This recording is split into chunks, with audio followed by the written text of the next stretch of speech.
Hello friends, today's topic is evictions tips. Let's rant.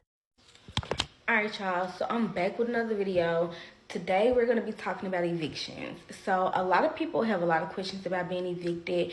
They're probably going through an eviction or never been evicted before, or just want to know going forward. So this is what this video is going to be about. Alright, so the first thing is going to be when you get filed, most places are not gonna file an eviction on you because you 1 month behind on your rent. Most companies file an eviction on people because they don't call the office to make any payment arrangements or to verify that they do plan on paying their rent. So here I have a lot of people who would go all month without paying their rent and not call and say anything. You don't do that. Like, if you know you're not going to be able to pay your rent by, most companies give you like the first through the fifth. If you know you're not going to be able to pay your rent by then, if you know you're not going to be able to pay your rent at least about a second week, you should be calling somebody in the office to say, hey, I'm going to be late on my rent this month. Hey, I'm going to be able to pay my rent on this day. Or, hey, I'm going to be able to pay half of my rent. You'll need to call somebody and make a payment arrangement. That's first and foremost. Okay, now let's say you've called and you made your payment arrangement, but you just keep falling farther and farther behind. My second tip would be, so you need to try to find rental assistance. Now, I know here in Jonesboro, there's a lot of places that offer rental assistance. I'm talking more rental assistance than I've ever heard of in my life. I've had a company pay a woman's rent up for like the first 3 to 4 months. So call around, find people, even churches. You have all these different companies who's willing to help you pay your rent. So that'll be the second step. Like, try to find a company or a place in your company. I know in Arkansas, specifically where I'm in Jonesboro, Crowley Bridge is the place most people go to. But there's plenty of other places that would help you pay your rent. All right, so let's say we've done all of that. We have looked for rental assistance. We made a payment arrangement, but we've just fallen so far behind that it's gonna be hard, almost impossible to catch up. So I'm gonna say maybe month 2 to 3 that you have fallen behind, we're gonna start the eviction process. Now, technically, we're supposed to start evictions like on the 12th of every month, but that's not really realistic. We don't want to just put people out just for the fun of it. So we give y'all time and we give y'all grace, but we first file with a 3-day notice. So the first thing we do is put an Arkansas 3-day notice on your door, signed by both people in the office. We send you a copy and we put it on your door, basically saying like, hey, you got 3 days before we file this eviction on you to do something as far as the rent. Now, if you just ain't been paying anything on the rent, the people in the office probably not going to be too quick to show leniency on you. But if you've been calling, if you've been trying and they see the effort, then you may be in good standing. So we start out with the 3-day Arkansas 3-day notice, and then after that, 3 days after that, we call our lawyer and we file the eviction. All right, so once we call the lawyer and we filed the eviction, then the court or the lawyer or whoever, they come out and serve you. You have about I want to say anywhere between 3 to 5 days before they actually serve you your paperwork. So that's giving you a little bit more time, if you know you're not going to be able to do it, to be trying to find you somewhere to go or whatever the case may be. So once they come out to serve you, they're going to knock on your door, they're going to put it in your hand. Serve you, they're going to say, this is what you have. The most important thing about this will be, once you get served, you have 5 days to file with the court.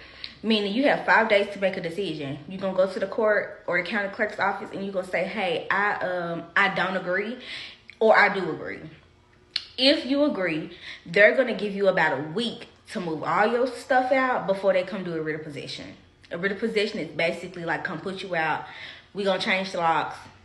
That's what it is. But if you file and say you don't agree, you're going to have about 30 days. They're going to give you a court date. So you're going to have, I'm not going to say 30 days, but you'll get a court date. And you're going to have from the time that you file with them to that court date to get all your affairs in order. So that means if you can come up with some money before your court date and you want to pay it, then yeah, you can stay. But if you don't, then the day of your court date, you will be having to move out.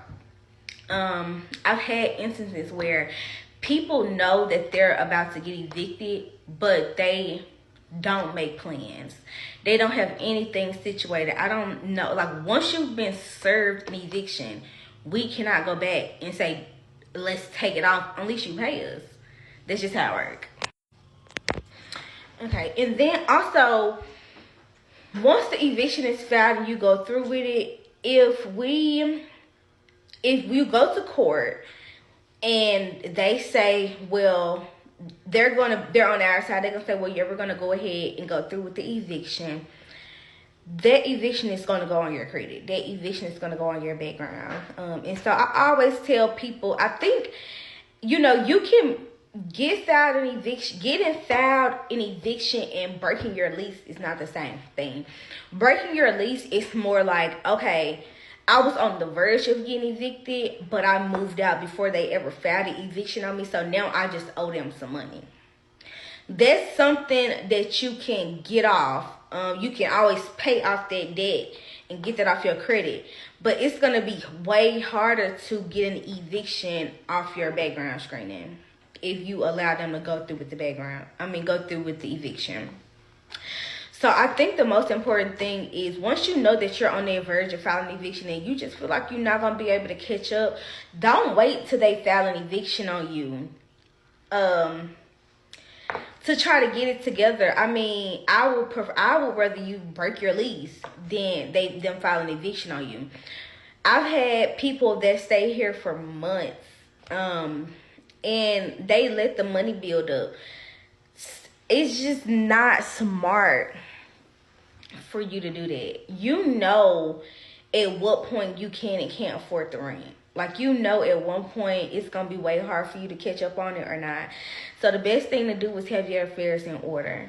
Next thing I want to say about an eviction is, in the state of Arkansas, when lately over here, when the sheriff comes out and do the writ of possession, that means we take possession of the unit. They tell the residents that they have 30 days to come get their belongings if they leave anything in the apartment. I want to be the first person to tell you that that is not true. The sheriff is lying to y'all. If you're in the state of Arkansas and the sheriff tells you that you have 30 days to come get your stuff out of that apartment after you get evicted, you need to look up the law. You can literally Google it. The state of Arkansas, once you get evicted, we are not obligated to let you get nothing, especially if you owe us some money. And most of the time when you get evicted, it's because you owe us some money. So once we do the writ of possession, everything in the apartment belongs to us. Generously, we will let y'all come get y'all stuff, because what are we gonna do with it? We don't want y'all stuff. Having to trash out an apartment puts more work on the staff, put more work on the team, because now they have to take time out of their day to throw all your stuff in a garbage can, because that's exactly where it's gonna go.